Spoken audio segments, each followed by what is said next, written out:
Desde el 2003 brindamos asesoramiento y consultoría integral corporativa, consultoría en proyectos de energía e infraestructura en Latinoamérica, asesoramiento financiero para pequeñas, medianas y grandes empresas. Contactate con nosotros a través de www.rixa.com.ar y 11 6674 4288. Rixa, más de 20 años brindando el asesoramiento especializado y las soluciones financieras que necesitas. Hola Agustín, buen día. Buen día, Carlos. Buen día, Antonio. Muchas gracias por la invitación. Coincido con lo que decís vos, Antonio. Venimos de muchas cosechas, digamos, al hilo de, digamos, que no hemos tenido problemas logísticos. En realidad, hoy lo que ves, tanto cuando mirás el line-up de maíz y de soja en Argentina, bueno, soja no tanto, pero sí creo que en los próximos meses se va a extender de harina y de aceite. Es, digamos, un programa grande de exportación. Y obviamente la logística, en la medida que se empieza a complicar, lo que uno empieza a ver es que obviamente con un farmer selling muy bajo, los precios tienden a firmarse. Ahora, en base a lo que decías vos, y también coincido con eso, me parece que este rally de Chicago responde más a este short covering que estamos viendo de parte de los fondos. Y la pregunta acá es, ¿quién va a hacer el trabajo, no? Porque Chicago puede meter un rally, pero si atrás de eso, digamos, el productor en algún momento tiene que empezar a vender, lo que pueden empezar a aflojar son las bases, lo que siempre hablamos de la prima. Brasil está muy agresivo todavía en el mercado ofreciendo, Argentina está caro versus Brasil. Entonces, a mí un poco lo que creo que le pone un techo al mercado local de Argentina, más allá de esto de las lluvias, que sin duda que si se extiende empezamos a perder algo de superficie y perdemos algo de producción, es un elemento alcista, es que tenemos muy poco vendido. O sea, a precio creo que estamos cerca entre el 1 y el 2%. Y eso es un gran riesgo, como siempre digo, el famoso efecto portador. Si todos en abril o mayo, cuando decimos, ok, metemos la cosecha ahora, empezamos a vender en un mercado que, como vos decías, la demanda viene floja. O sea, hoy China no está traccionando, no está en su mejor momento económico. Y lo estamos viendo en todos los productos, no solamente en soja, lo estamos viendo en maíz, lo estamos viendo en cebada, en todo en general, porque creo que la inflación a nivel global ha impactado, pero a su vez China tiene sus problemas internos en el sector inmobiliario y demás. Entonces ahí está en un juego muy peligroso. Para mí este rally que metió el mercado y donde te pone una soja argentina de vuelta a niveles de 290 o $300 es un rally muy interesante para... Piensen que estuvimos en febrero, llegamos a ver una soja a niveles de 270 y ahí el productor empezó a decir, ahora acá me parece que mi margen bruto empieza, digamos, a resentirse y estoy en niveles donde, lo que decías vos, un break-even.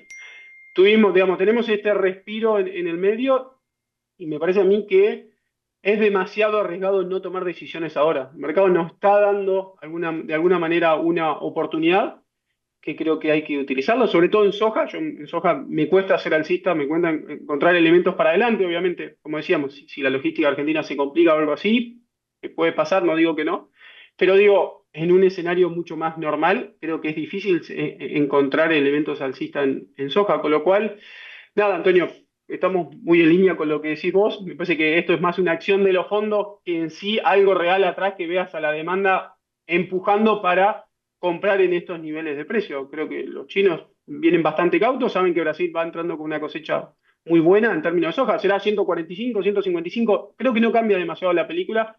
Mirás relación stock-consumo está alta y creo que eso, el mercado sí va a empezar a poner el foco un poco en Estados Unidos, a ver cómo siembra el área y demás, pero cuesta, digamos, encontrar factores alcistas hoy en este mercado.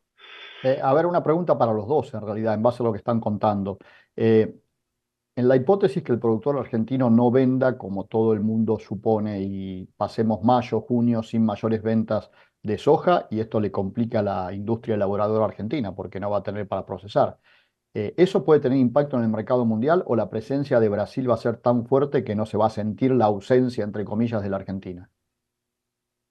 Agus, A ver, yo creo que el mercado está esperando la cosecha argentina, obviamente, sobre todo en lo que es sus productos, ¿no? Donde Argentina es fuerte, como vos decía, Carlos, la industria, la harina y el aceite. Obviamente, si el productor argentino no se engancha fuerte en la venta, obviamente eso puede ser un factor de soporte, pero también tenés otra cosa, y Antonio lo decía, el productor a nivel global y ahí Brasil viene atrasado con las ventas, con lo cual si Argentina no toma la posta, en algún momento la puede tomar el productor brasilero, y ahí hay un montón de factores que nosotros no sabemos. Por ejemplo, se está debilitando el real brasilero. Si se sigue debilitando, de alguna manera lo que te puede hacer es que el productor brasilero se enganche con la venta y te empiece a cubrir lo que, digamos, lo que no vende Argentina, porque realmente tiene stocks. El productor americano lo veo más complicado y Antonio sabe más de que por ahí tenga, digamos, enganche mucho con la venta, pero, digamos, sí puede ser un factor de soporte, Carlos. No creo, digamos, si yo digamos, y me apurás, te digo, lo veo más como un factor bajista como alcista, porque creo que el productor algo va a tener que vender, si bien el mercado está posicionado para que el productor argentino venda, pero si el productor argentino no vende demasiado, no creo que sea un factor demasiado alcista que te pueda empujar los precios para adelante. Sí, lo de la logística, lo de la lluvia, que digamos que hablábamos antes, eso sí, si el productor no puede entregar la soja y no llega a los puertos, esa es otra historia.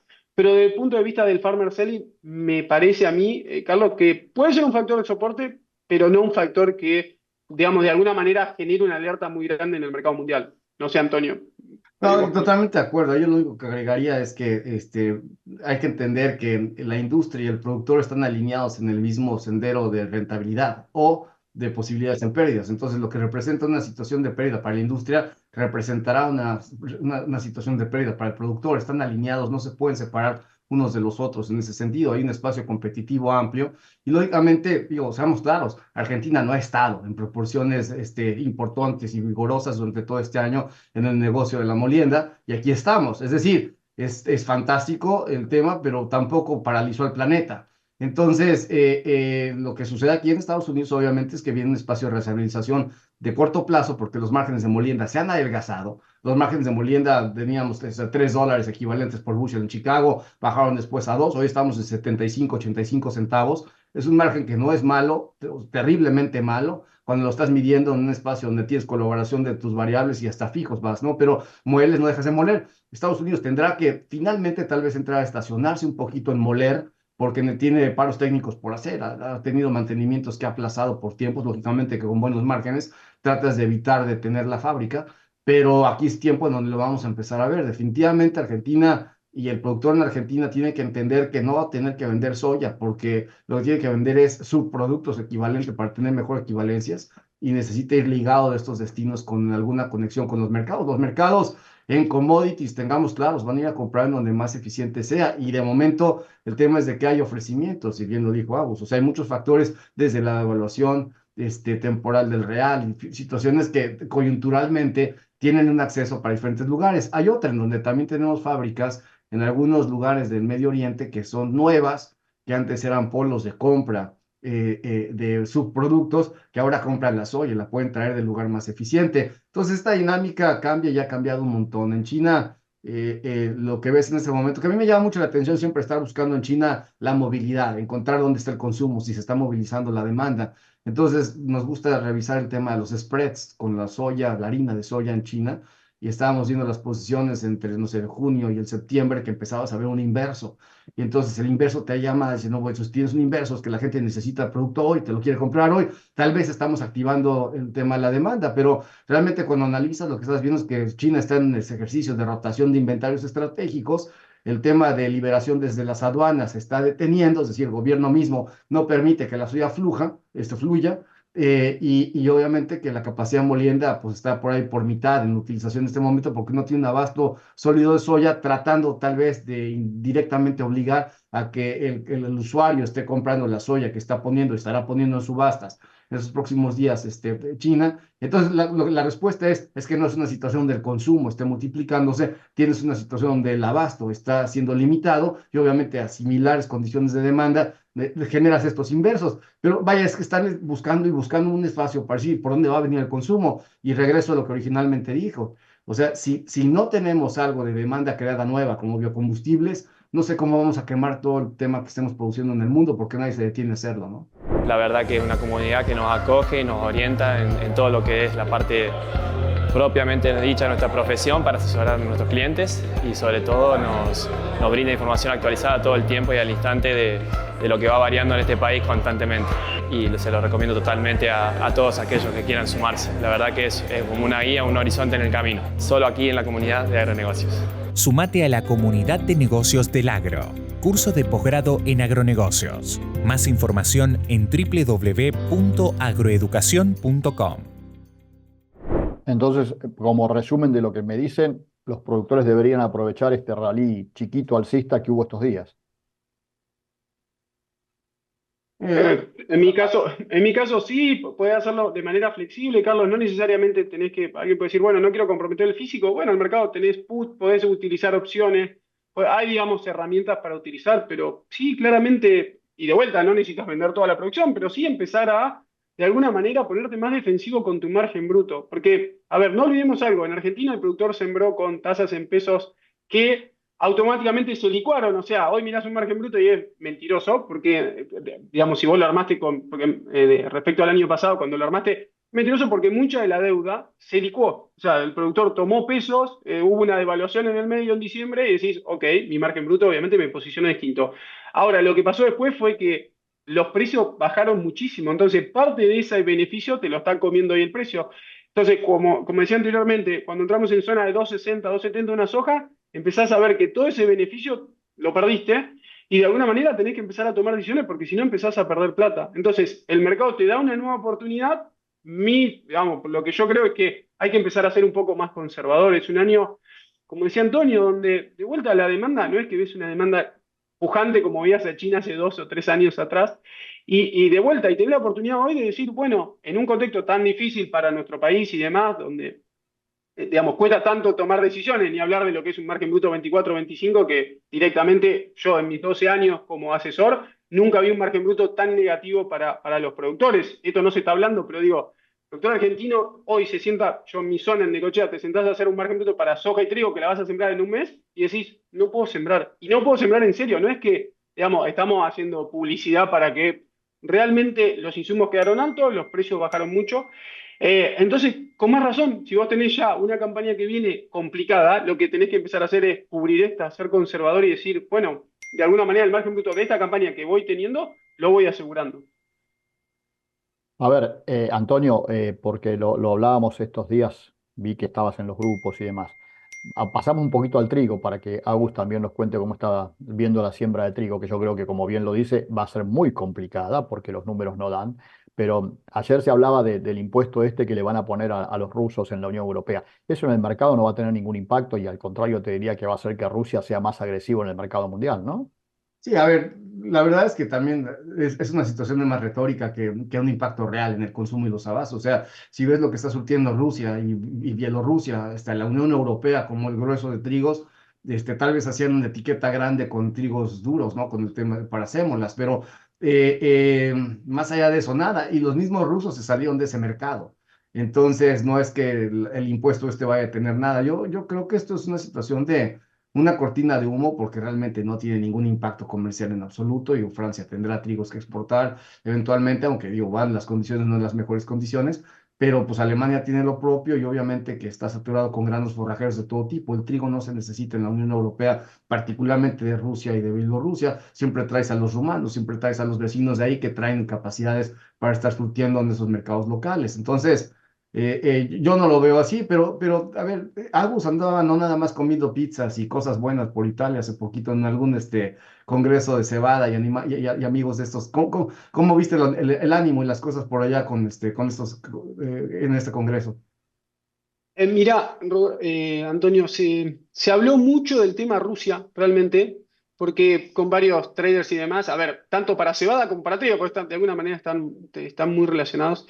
Y lo que veías en los dos productos es que vos mirabas relaciones de stock-consumo y decías, el mundo está ajustado, lo mirás en trigo, mirás el balance o la hoja de balance global y decís, pero claro, todo el mundo dice, sí, pero claro, pero el trigo está en Rusia. O sea, Rusia viene de 3 campañas de 90 millones de toneladas y hoy, no digo que lo regalan, pero en la medida que van encontrando demanda, venden, venden, venden y te van corriendo del mercado, van corriendo al trigo francés, van corriendo a Argentina, van corriendo a Australia.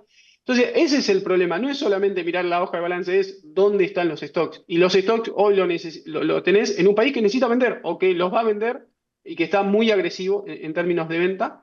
Y relacionado con esto, con el Congreso de Cebada, lo que se ve del lado de la demanda, vamos a ponerlo así, obviamente la cebada tiene todo el uso forrajero, más o menos el 80% se usa para forrajero, pero hay un 20% que se utiliza para la producción de cerveza, de malta y de cerveza.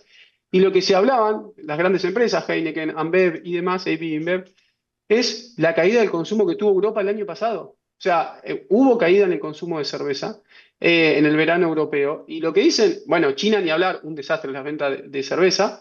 Entonces, eso te da una pauta, porque la cerveza es un bien que de alguna manera habla de cómo está la economía digamos, y el consumidor a nivel global sintió el impacto de la inflación. O sea, tiene menos poder de compra, sale menos a, digamos, a divertirse, además, post pandemia, ¿no? Que digamos, el consumidor post pandemia salió desesperado a la calle y a gastar y demás. Y creo que después con la inflación fue como, pará, necesito de alguna manera tomar, digamos, mejores decisiones o de alguna manera frenar un poco el consumo, y eso lo estamos viendo. Entonces, tuviste un año, por ejemplo, en cebada, que la producción fue muy baja respecto a lo que es un año normal, y la relación stock-consumo o los stocks se mantuvieron altos respecto al año anterior. ¿Qué te indica eso? Que no tuviste demanda. O sea, y en esto influye mucho lo que decías vos, Antonio, de los forrajeros. Tenés maíz barato, tenés trigo barato, y de alguna manera la cebada también tiene que acompañar ahí. Y creo que lo que vos decís es correcto. Tenés un mundo inundado de forrajes a nivel global.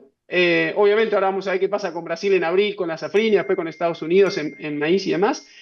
Pero si no vemos un problema climático grave en los próximos meses, cuesta, digamos, también encontrar factores alcistas para adelante en los granos. Y de vuelta, lo que se habló mucho es esto: Rusia como proveedor, digamos, barato del mundo y con muy buenos stocks en granos, en trigo y en cebada.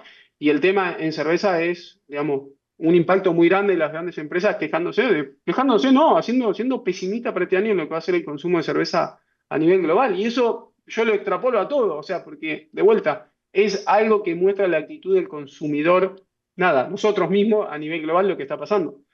Agus, ¿y cómo ves la siembra de Argentina, tanto de cebada como de trigo? Te digo la verdad, Carlos, estoy esperando, creo que, a ver, tienen que pasar dos cosas. Los insumos tienen que reacomodar, hoy los fertilizantes, en Argentina en particular están caros, a nivel global han venido bajando acá con esto del dólar importador, de, no sé, de 10.000 cosas que pasaron en el medio. Creo que todavía, digamos, tenemos lugar a corregir. Los arrendamientos, a ver, y esta es una parte clave: Argentina, 60% del área es en tierra arrendada. Vos el año pasado, para un pool de siembra, era ofrecerle a un inversor entrar en el negocio del campo, era maravilloso, porque entrabas a dólar oficial, el tipo cambiaba dólares por una brecha del 150% y entraba a un negocio de dólar oficial, con lo cual tu negocio era financiero. Entonces los pools de siembra pagaban cualquier arrendamiento por sembrar en Argentina, porque decía, mirá, tengo un negocio brillante, vas a sembrar con este tipo de cambio, vas a vender un tipo 150% más con esta brecha y vas a salir seguramente con algo mucho más chico, que fue lo que pasó. Y por eso, de alguna manera, hoy creo que el negocio todavía se defiende en esto de lo financiero. Ahora, para el año que viene, insumos altos, una economía mucho más estable, ya no tenés, no, seguramente tengamos una unificación o no, podemos discutirlo, pero un tipo de cambio mucho más chico en brecha el negocio agrícola no es atractivo. O sea, estamos diciendo realmente que los márgenes son muy bajos, y creo que ahí la fina sale mucho más perjudicada que la gruesa. ¿Por qué? Porque creo que no tenés tiempo de decisión, tenés un mes, los insumos para mí no van a corregir en un mes lo que tienen que corregir, los arrendamientos va a ser muy difícil que corrijan esto, y entonces el productor, sobre todo pienso en zona núcleo, el productor viene de 4 campañas muy flojas de trigo, o sea, tuvo 3 niñas en el medio, y el año niño este no fue bueno, o sea, lo sabemos, tuvo heladas en algún momento, pero tampoco fue una gran cosecha de trigo, 15 millones de toneladas, esperábamos 21, o sea, algo en el medio pasó. Entonces, me parece que la fina, el productor, convencerlo al productor de sembrar fina va a ser difícil. Y lo otro que pongo sobre la mesa es, que siempre está ahí, bueno, ¿qué va a hacer el gobierno si, digamos, en materia económica las cosas se acomodan en términos de retenciones? Y ahí, de vuelta, la gruesa, si yo soy productor y me pongo a ver, digo, pará, ¿voy a sembrar fina con este escenario? ¿O pospongo y me paso un poco más a gruesa, maíz, soja, girasol, no, pero maíz y soja principalmente, y espero a ver si hay un cambio en términos de retenciones y la cosa mejora, los precios, los insumos y demás, y me da una oportunidad mejor? Porque hoy sembrar fina realmente es rezar, como decía Antonio, más un acto de fe que un acto en sí. Yo realmente en 12 años nunca vi un margen bruto tan malo, o sea, tan malo para lo que es la fina, o sea, entonces va a ser muy difícil. Creo que el productor está posponiendo la definición, porque si hablas con cualquiera, yo di una charla el martes para una empresa que vende, digamos, semillas e insumos, y me decían, no, las ventas están frenadas, o sea, no hay venta de insumos. ¿Por qué? Porque el productor no compra. O sea, y por eso también el farmer selling tan lento, porque el productor vende y es, ¿qué hago con los pesos? O sea, el año pasado comprabas insumos, buscaba alternativas, hoy no la tenés esa alternativa. Entonces, me parece a mí que, Carlos, a priori, si me preguntás, va a haber una reducción natural del área de fina, para mí, tiene que haber. Eh, Creo que ayuda un poco el clima, tenemos mejores, ¿no?, reservas, vamos a tener mejores reservas y eso cambia un poco el ánimo respecto al año pasado. pero si en el próximo mes no cambia algo, digamos, muy grande, deberíamos pensar en alguna reducción del área de fina de Argentina. Eso a priori por ahí voy a ir en contra de lo que esperan todos, que todos hablan, no, Argentina va a producir un montón de trigo, un montón de cebada. Déjame ser conservador, Carlos. No soy optimista, pero porque de vuelta, porque miro el número y el productor lo está mirando y de vuelta está diciendo, con estos números, no, o sea, no puedo sembrar mucho. Y créeme que en términos de precio, tiene que traccionar mucho el precio para que la situación realmente cambie. Y estamos diciendo que tampoco, digamos, tenemos una perspectiva de precio que puede ser explosiva. Sí, yo coincido con el análisis que haces, Agustín. ¿Y hay mucho trigo guardado en la zona todavía? ¿Quedó mucho trigo?